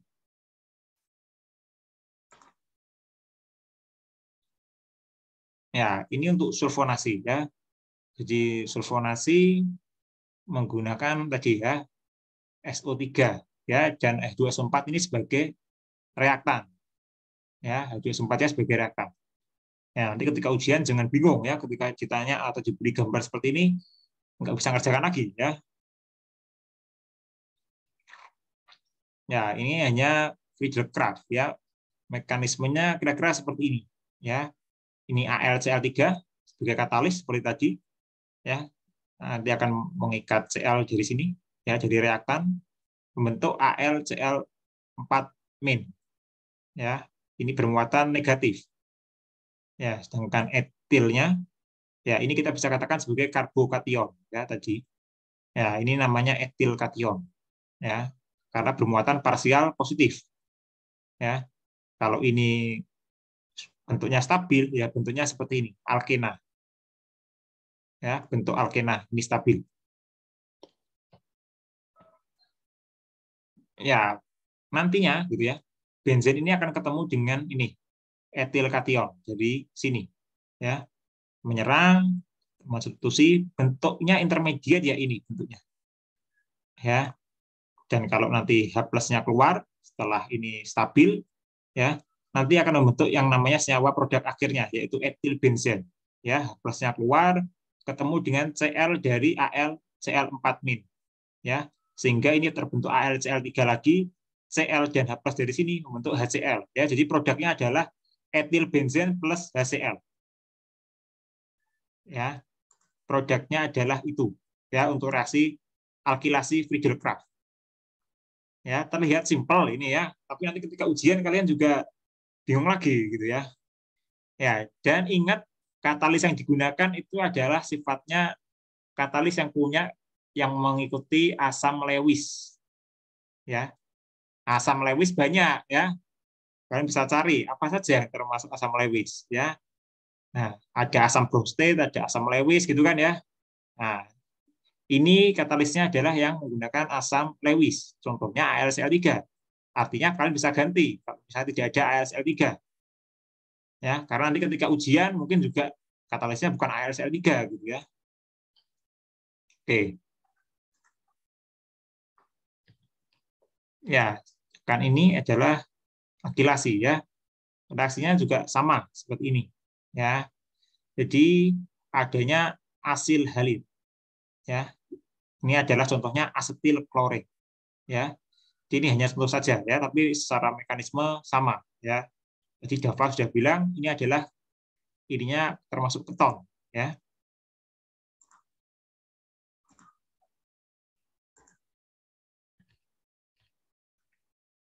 Oke ya, ini selanjutnya adalah orientasinya. Nah, tadi di awal kita sudah katakan gitu ya. Nantinya kalian akan ada yang namanya gugus pengarah gitu ya. Gugus pengarah berlaku ketika sudah ada lebih dari satu substituen. Ya, minimal 2. Itu ada gugus pengarah. Yang mengarahkan siapa? Yang mengarahkan adalah gugus yang pertama kali masuk atau gugus sebelumnya. Contoh, ya, ini ada toluen, ya, rumusnya seperti ini. Saya coba substitusikan dengan menambahkan asam nitrat, ya, artinya saya ingin membuat nitro, ya. Nanti yang mengarahkan adalah gugus CH3, ya. CH3 ini yang namanya gugus pengarah, ya, dia akan mengarahkan nitro ini akan tersubstitusi kemana? Ya, ke sini, ke sini, ke sini, ke sini, atau kemana? Ya, CH3 ini adalah gugus untuk mengarahkan ke orto dan para. Ya, nanti listnya ini kok bisa mengarahkan ke situ, nanti mungkin akan saya share ya, mungkin ada di PPT-nya Bu Mahreni atau ini ya, mungkin nanti saya share, dicoba di grup ya. Jadi metil itu adalah gugus pengarah orto para. Makanya nitro NO2 ini itu akan tersubstitusi di sini 1,2 atau 1,5 atau 1,4 ya. Makanya produknya adalah ini orto dan para. Tidak ada produk metanya ya, karena dia bukan pengarah meta ya. Jadi produknya adalah berupa campuran orto dan para ya. Kira-kira seperti itu ya.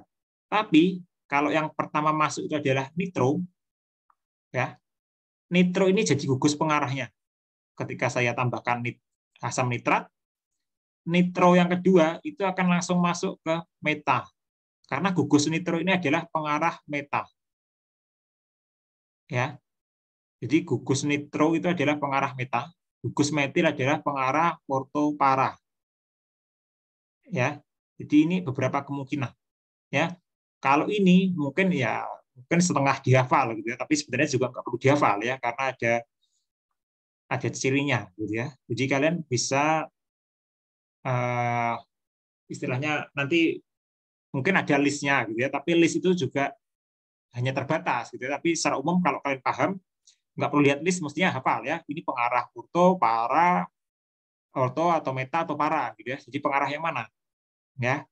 Nah, nanti mungkin akan ada ya. Mungkin di PowerPoint-nya dari kemarin ini ada ya, atau Bu Wahyu. Saya nggak punya kelihatannya. Di sini nggak saya tampilkan ya.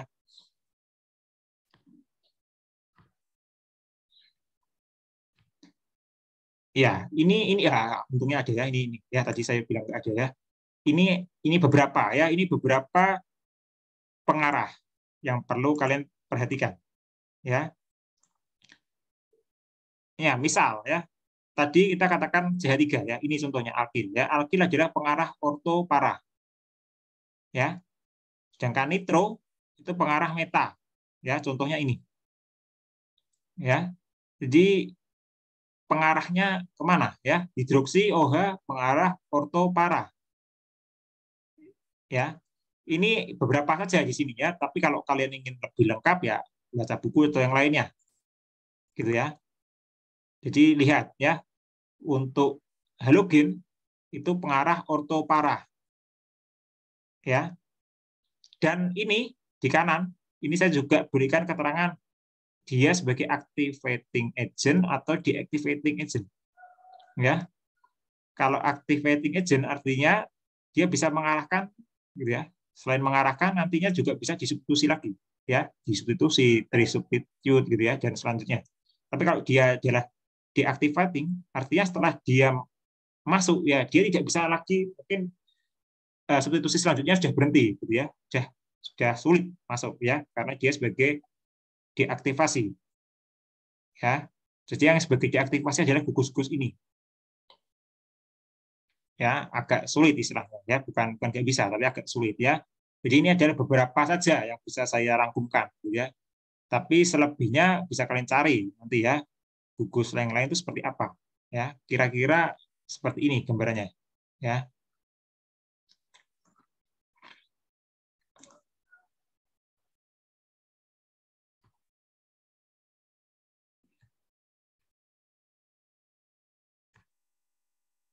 Ya, ini contoh, ya. Ini contoh halogenasi, ya. Ini saya coba berikan contoh, ya. Jadi halogenasi yang menggunakan ini, ya, brom, ya. Ini toluene, ya. Toluene menggunakan brom, ya. Jadi ini bisa membentuk seperti ini, ya, CH2Br plus HBr, ya, dengan bantuan sinar UV, ya. Jadi sinar UV ini hanya membantu saja sifatnya, ya. Ya, kemungkinan lain, ya, ini adalah istilahnya adalah side chain, ya, atau rantai samping, ya. Jadi reaksi substitusinya, gitu ya. Ya, ini untuk turunan benzen, ya, lebih tepatnya. Jadi reaksi substitusinya bukan masuk ke sini, ya. Kebetulan ini masuk ke rantai sampingnya. Jadi bukan ke benzennya, tapi ke rantai sampingnya. Jadi ada kemungkinan seperti itu. Ya, ini adalah kemungkinan saja, ya. Makanya ini, ya, bisa banyak produk ya kemungkinannya, ya. Selain tadi pengarah foto, meta atau para, gitu ya. Jadi kalau kita halogenasi di rantai samping, ya produknya ini, ya. Jadi ini halogenasi untuk alkil rantai sampingnya ini, ya. Jika ini Cl juga bisa masuk ke sini, ya. Seperti kita belajar alkana, ya. Halogen bisa disubstitusikan di sini, ya. Ini ibaratkan alkana, ya. Gugus-gugus ini adalah substitusi untuk alkananya, ya, bukan untuk di benzennya ini, ya. Ya, ini adalah reaksinya kira-kira, gitu ya. Jadi ini hanya kira-kira nanti intermediate produknya apa sih? Intermediate produknya ya ini, ya. Sehingga nanti jadilah senyawa ini, ya, kalau terdelokalisasi, ya, ini bermuatannya positif, ya, karena ini namanya karbokation yang kita sebut tadi, ya. Ini terdelokalisasi. Makanya kita bisa gambarkan lingkaran seperti ini, seperti awal tadi, ya. Nah, sedangkan yang lainnya selain mengalami substitusi, rantai samping juga bisa mengalami oksidasi, ya. Jadi mengalami oksidasi bisa macam-macam bentuk oksidasi itu, ya, tergantung apa yang teroksidasi, ya. Untuk oksidasinya, oksidatornya kita bisa menggunakan KMNO4, ya, seperti kalian lakukan di praktikum kimia analisa. KMNO4 di sini kita bisa gunakan untuk treatment ini, ya, untuk oksidatornya, ya. Jadi oksidatornya kita bisa gunakan KMNO4, ya. Ini contohnya, ya. Yang semula adalah metil, kita bisa oksidasi, ya, menjadi aldehid, dan kalau lebih lanjut lagi bisa menjadi asam karboksilat seperti ini, yang namanya asam benzoat, ya. Jadi ini bentuk oksidasinya, ya. Misalnya lagi silen, ya, yang tadi di awal kalian katakan ada 2 CH3, ini adalah parasilen karena letaknya 1,4, ya, dan ini adalah para dietil benzen, ya, sama letaknya 1,4. Kalau kita berikan KMNO4, nanti dia bisa jadi seperti ini, terephthalic acid, ya, atau asam tereftalat, ya. Jadi kiri dan kanannya dua-duanya teroksidasi, ya, menjadi asam karboksilat, ya, punya 2 gugus karboksilat, ya. Jadi asam tereftalat ini penting ya untuk sintesa nanti. Mungkin kalian kenal Dacron ya. Ya, Dacron itu raw materialnya ya atau chemical raw materialnya itu adalah ini asam tereftalat.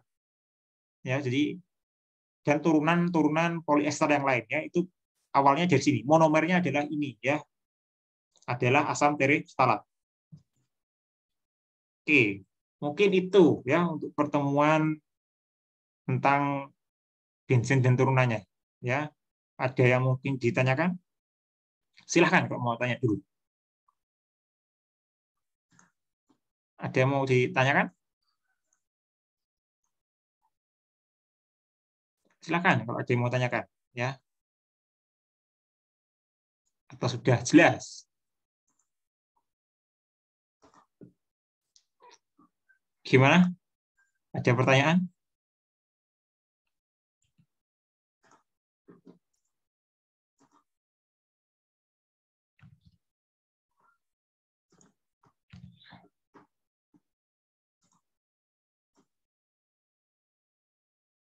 Silahkan kalau ada pertanyaan ya.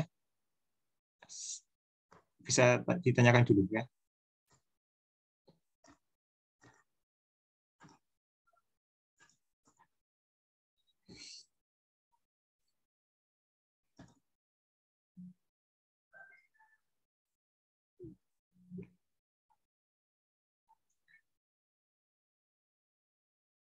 Ada yang mau tanyakan? Atau kita diskusikan dulu?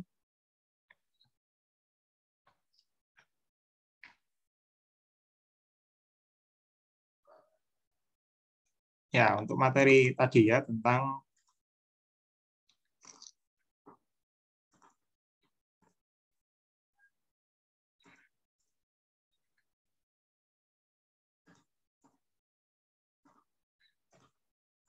ya tentang ini tadi ya. Jadi mau diskusikan silahkan ya.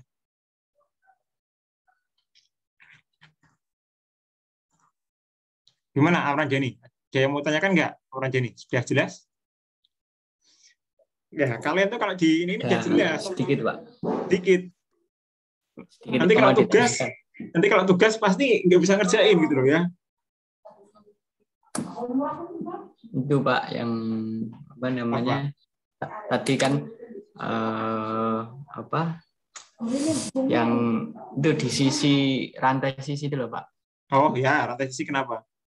Ya itu faktor yang bisa dia itu cenderung ke sisinya atau ke para orto itunya tuh apa Pak faktornya tuh yang bisa dia cenderung ke sana atau kok dia kok nggak tersubstitusi di rantai bensinnya gitu ya? Kok dia tersubstitusi di rantai sampingnya malah yang di bensinnya gitu ya? Iya, yang bikin dia cenderung ke situ itu apa Pak? Oke ya, pertanyaannya bagus nih pertanyaan Amran Jani ya. Ya, kalau kalian detail dan memperhatikan kan itu juga bisa ditanyakan ya. Ini ya, alkyl side chain gitu ya. Ini kan tadi yang ditanyakan, kenapa kok BR ini enggak tersubstitusi di sini gitu kan? Ya, padahal kalau kita lihat di sini ya, CH3 itu masih aktivasi loh, termasuk activating kan? Ya, harusnya BR gitu ya. Kalau kita halogenasi itu kan bisa masuk ke sini ya, artinya bisa bentuk ortobromo ini gitu ya, ortobromotoluen atau para bromotoluen, betul ya, logikanya kan seperti itu ya. Tapi pertanyaan Amran Jani bagus ya, kenapa kok dia tersubstitusinya malah di CH3-nya ini gitu kan, bukan tersubstitusi di toluennya ini ya, di benzennya ini ya. Jadi ini ya, jadi kalau kita substitusi, tadi halogenasi, itu kalian lihat ya, halogenasi di sebelumnya, ya kita lihat dulu.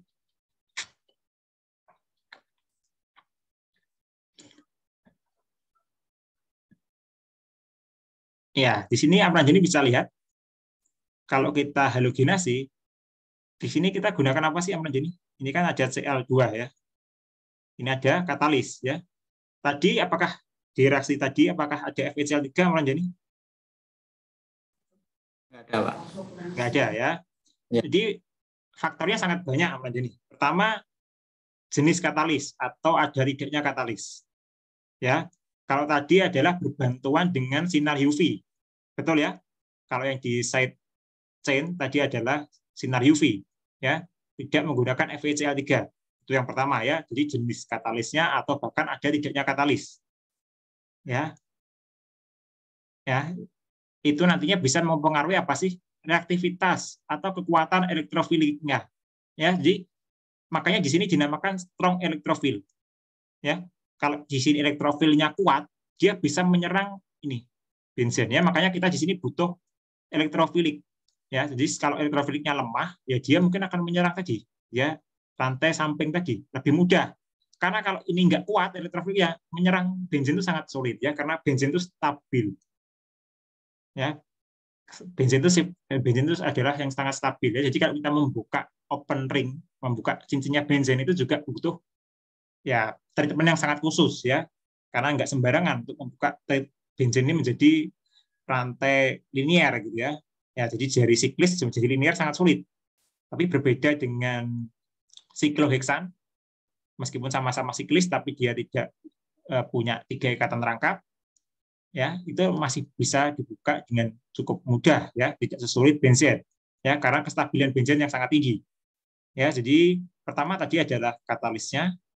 Ya, terus juga reaktannya, ya reaktannya apa dulu? Apakah hanya benzen, terus apakah ada tadi bukan benzen ya, case-nya adalah ini ya, metil benzen ya, mana tadi? Ya toluen ini ya, ya case-nya adalah toluen. Ya ketika tadi ya, kalau ini elektrofilnya lemah, ya dia mending nyerang ini, ya lebih gampang menyerang rantai lurus ini aja daripada menyerang ini. Logikanya seperti itu ya. Jadi kuat tidaknya elektrofil juga berpengaruh, Pak Mandini.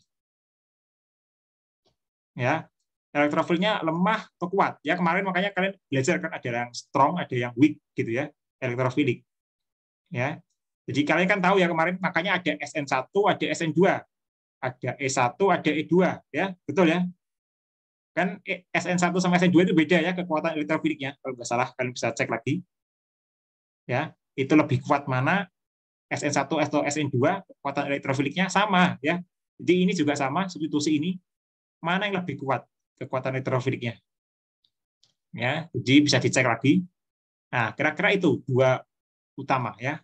Ketika dia mengikat mana gitu ya. Tersubstitusi kemana ya, tersubstitusi ke cincinnya atau ini. Tapi tenang saja, karena kalian juga masih semester 2 gitu ya. Mungkin ketika ujian akan diberikan clue ya. Kalau nanti ini akan menyerang misalnya tersubstitusi ke sini ataupun ke alkilnya. Tapi kalau kalian ragu gitu ya, dan mungkin di ujian juga clue-nya kurang dan kalian menangkapnya juga kurang, bisa kalian sebutkan kemungkinannya ada 4 ya. Artinya produknya ada apa sih? Produknya ada 3, ada 4 ya. Ada 4 ya. Pertama bisa benzyl bromid, bisa tadi ortobromotoluen, parabromotoluen, dan HBr. Betul ya, produknya ada 4 ya.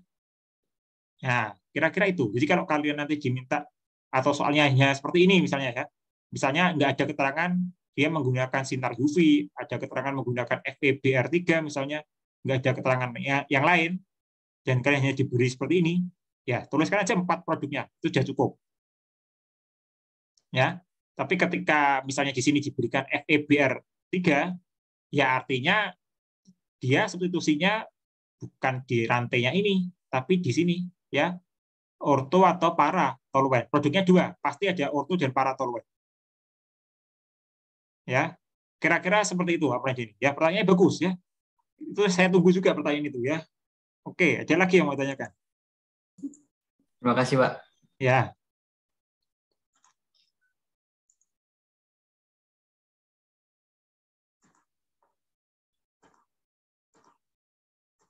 Ada lagi yang mau ditanyakan? Ya, bagus tuh Pak Pranjini ya. Cukup jeli ya. Ya, kalau kalian perhatikan harusnya beberapa hal seperti itu ditanyakan ya. Karena kan siapa tahu nanti ujian keluar, jadi kalian juga bingung menyebutkan produk apa gitu ya. Ya, seperti kemarin nomor 7 itu kan sebenarnya paling gampang. Itu mungkin karena kalian nggak jeli gitu ya. Ya nggak bisa mengerjakan gitu ya. Itu sangat gampang nomor 7 ya. Saya yakin nanti kalau kalian saya beritahu pasti kalian bilang oh gitu ya. Ya. Nomor 7 itu paling gampang ya. Tapi jadi kalian aneh-aneh gitu ya. Ada yang menjawab itu mungkin hanya sekitar 10% dan itu salah semua gitu ya. Itu nggak sampai 10% gitu ya, satu angkatan ya. Yang lainnya kosong melompong nomor 7 itu ya. Ya, padahal nomor 7 itu paling gampang loh jadi wajib nomor yang lain ya. Dan nilainya juga lumayan besar kan? Ya, 10 yang besar atau 15. Ya, jadi dan paling gampang kalian malah nggak bisa ya. Nah, itu eman ya. Jadi ini juga sama. Di setelah ini kan ada derivatnya ya. Kalian akan belajar minggu depan mungkin ya. Ada lagi yang mau ditanyakan? Kalau enggak, saya mau menerangkan topik lain ya. Ada lagi mungkin? Ya, nanti tugasnya seputar ini ya. Jadi nanti ada tugas mandiri seputar tentang aromatic compounds and derivatives ya. Jadi ya, kita akan ngecek ya. Saya juga belum ngecek tugas yang kalian kumpulkan kemarin malam gitu ya, tengah malam gitu ya. Saya juga menunggu hasilnya seperti apa ya. Karena setiap kali tugas kan kalian unik-unik jawabannya ya. Ya. Oke, ada pertanyaan?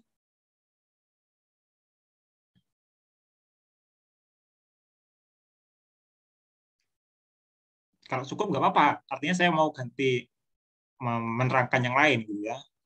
Kalau kalian merasa cukup. Ya. Ada yang ditanyakan lagi? Ya, kalau nggak ada nggak apa-apa juga. Nanti silakan tanya di grup atau japri atau seperti apa. Silakan. Ya. Oke, saya rasa ini dulu ya. Saya stop share dulu.